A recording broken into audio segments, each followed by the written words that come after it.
হচ্ছে কি আমি জিতছি কিন্তু আমি 3 লক্ষ ভোটে জিততে চাই, 5 লক্ষ ভোটে জিততে চাই, সমস্যা সেখান থেকে শুরু হয়। একটা ভোটেও জেতা মানে জেতা। আমার মনে হয় সেটাকে যদি আমরা একসেপ্ট করতে শিখি আর রেসপেক্ট করতে শিখি, দেশটা অনেক বেশি ভালো হবে।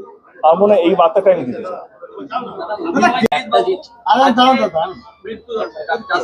বাবু আজকে কমেন্ট করেছেন মমতা বন্দ্যোপাধ্যায়ের মৃত্যুর সময় এসে গেছে।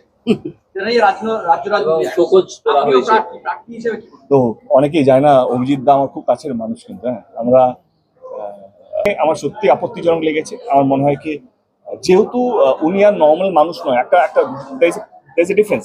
একজন বিরোধী দলের প্রার্থী হিসেবে এই কথাটা ঠিক নয়।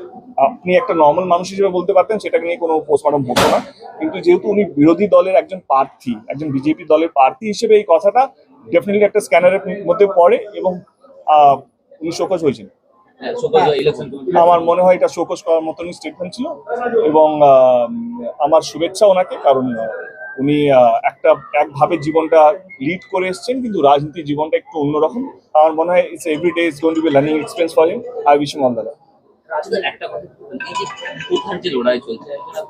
আমি একটা কথা বলি, আমি পৃথিবী চেঞ্জ করতে পারবো না, নিজেকে চেঞ্জ করতে পারি। আমি 10 বছর ধরে একই জায়গায় আছি, এক পয়সা এদিক ওদিক যাই। বলবেন যারা বলছে সমস্ত রাজনৈতিক